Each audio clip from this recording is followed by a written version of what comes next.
qu'est-ce que ça fait les paroles?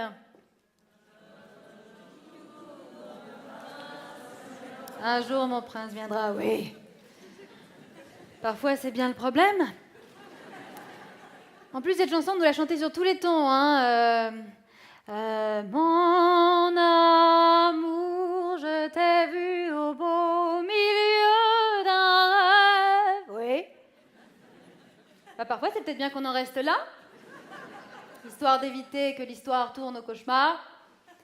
Alors vous l'aurez comprise, ces contes de fées misogynes qui forment, qu'on le veuille ou non, notre socle d'imaginaire commun, en tout cas dans toutes les contrées du globe annexées par l'empire colonial Disney, eh bien ça me chiffonne, et comme vous le savez, le torchon brûle et les chiffons aussi. Parce que nous disent ces contes?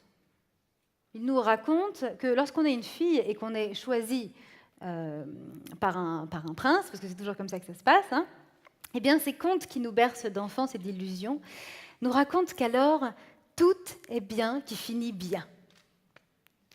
Sauf que moi, j'ai déjà vu des cas où tout est mal qui finit mal. Et ces histoires-là, on ne nous les raconte pas. Alors, je vais vous en raconter quelques-unes, pas toutes bien sûr, parce que j'aurais pas assez de temps, j'aurais pas assez de voix, on n'aurait pas assez de vie pour ça.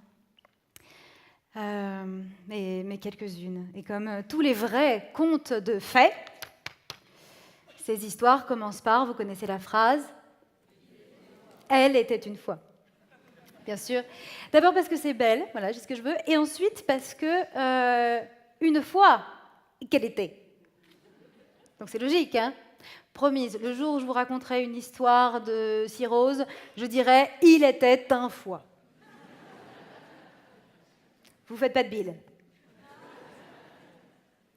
Ah, on me dit que des académiciens se seraient glissés dans la salle. Ils peuvent rester, mais c'est à leurs risques et périls mortels. Car ici, la féminine universelle s'impose. Elle était une fois, elles étaient, elles sont, 1001 fois, 1000 et des millions de fois.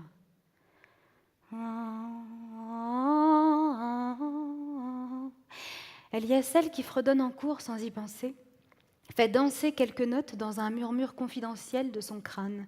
Crânement, mine de rien et au vent, son crayon s'oublie quand elle réfléchit dans le rayon de soleil hivernal qui baigne la classe de génie mécanique. Elle ne sait pas encore que ce sont les dernières notes dans son cerveau. Elle ne sait pas encore que ce stupide crayon restera dans sa main jusqu'à sa fin. Elle ne devine pas les mines terrifiées. Comment pourrait-elle seulement le deviner? Elle ne sait pas encore l'épine qui percera leur chair de femme. Dans quelques secondes, un homme viendra. Il sera lourdement armé. Elle ne le connaîtra pas. Elle ne réalisera pas d'abord, croira à une blague. Il séparera la minorité de filles des garçons. Il dira aux étudiantes qu'il les hait parce qu'elles sont des féministes et qu'il accuse les féministes d'avoir ruiné sa vie en prétendant à ce qui lui revenait de privilèges testiculaires. Pour la première fois peut-être, elle et ses camarades se demanderont si elles sont bien féministes ou non. Elles n'auront pas le temps de faire le tour de la question. Ce 6 décembre 1989, à l'École polytechnique de Montréal, au Québec, le criminel de masse masculiniste Marc Lépine assassinera 14 femmes.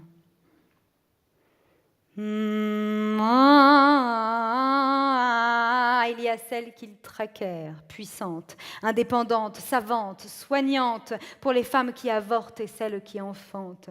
Celles qu'ils torturèrent, brûlèrent, broyèrent naguère sous le marteau des sorcières, par dizaines de milliers en Europe, 4 siècles durant, depuis une période d'obscurité obscurantiste qu'ils osent encore appeler dans les livres d'histoire Renaissance. Femmes dans les flammes, votre mémoire, c'est notre matrimoine. Et encore aujourd'hui et partout, femmes sous les cailloux, nos sœurs sières. La terre en étouffe, et quand elle expectore par ses bouches de cratères, ce qu'elle crache, ce sont les cendres de nos mères. Ah, il y a celle dont on a parlé pour une fois dans les médias, celle pour qui on avait de l'empathie quand elle était encore une joggeuse, assassinée par un psychopathe inconnu. Une bonne histoire propre à distiller chez les femmes la peur du dehors. Mais lorsque son conjoint, de preuves criblées, a dû avouer l'avoir étranglée, puis habillée, transportée en forêt, brûlée, crime conjugal scrupuleusement maquillé, soudain alors on lui a trouvé, à elle, une forte personnalité. Écrasante elle était, et lui, écrasé, le pauvre Jonathan. Occasion manquée de dire que le danger pour les femmes est d'abord au foyer.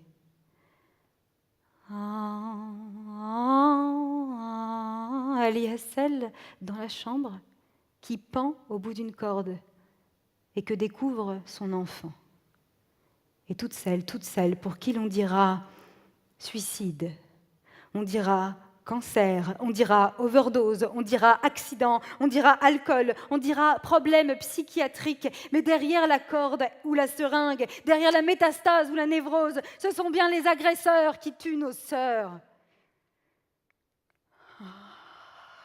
Il y a celles qui ne chanteront jamais. Leur premier cri, à peine émis, à peine né, déjà étouffé dans le sel, dans le lait, elles ne deviendront pas. Quand naît un fils là-bas, les pères pleurent de joie. Quand naît une fille, les mères pleurent. Petite fille sans voix.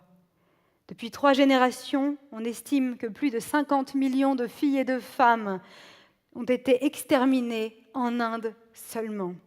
On se demande comment 20% des femmes d'un pays si peuplé ont pu être génocidées sans que le monde ne se renverse. Et en Chine et partout, infanticide de filles. Et celles tuées sous prétexte de dot, et celles assassinées sous prétexte, ils disent, d'honneur, horreur, et celles qui meurent torturées au cours des mutilations sexuelles, et celles qui meurent des suites des viols, des grossesses forcées, des avortements clandestins, et celles qui meurent par millions de la traite, esclaves des proxénètes. Et il y a celles aussi qu'ils n'ont pas pu tuer. Héroïnes, elles sont punies pour s'être protégées. Quel message est envoyé par l'affaire Jacqueline Sauvage ou par celle d'Émilie Tauby la semaine passée et par tant d'autres? Laissez-les-vous tuer ou on vous le fera payer. Vous serez condamné à plus d'années de prison qu'un homme qui tue sa compagne de 23 coups de poing. Ce n'est pas elle que l'on devrait juger. Femme victime de conjoints violents, j'accuse la justice des hommes de vous avoir abandonné. J'accuse la société patriarcale de non-assistance à personne en danger, de mort et de crimes contre notre humanité. Je l'accuse de vous avoir forcé à tuer. Il y a celle à qui on avait dit « Tu verras, ce mec, il est mortel » et on n'avait pas menti. Et celle, elle s'amoncelle. Alors je ne veux pas, je ne veux plus, je ne peux pas entendre que les féministes sont des extrémistes, car ce sont les violences des hommes qui sont extrêmes et les féministes, elles, résistent. Alors, une fois pour toutes, je ne peux plus entendre ou lire, recevoir comme des coups, subir. Il l'aimait trop. Non, il ne tue pas par amour, il tue par haine. Ou bien, en France, tous les 2 jours et demi, une femme meurt sous les coups de son conjoint. Ben tiens, dans cette phrase, au lieu d'un coupable, on nous colle un complément circonstanciel de lieu. Où est-elle morte? Réponse A, sous un Porsche. Réponse B, sous dialyse. Réponse C, sous les coups de son conjoint. La pauvre, pas de chance, elle est passée là quand monsieur frappait dans le vide. Alors pour la dernière fois, on ne meurt pas sous les coups comme on marche sous la pluie. Mais des femmes sont assassinées par des hommes violents. Par exemple un conjoint, par exemple de 23 coups de poing. Ou crimes passionnels. Non, ces crimes doivent porter un nom. Car peut-on penser ce qu'on ne peut nommer? Ce qui se combat bien s'énonce clairement.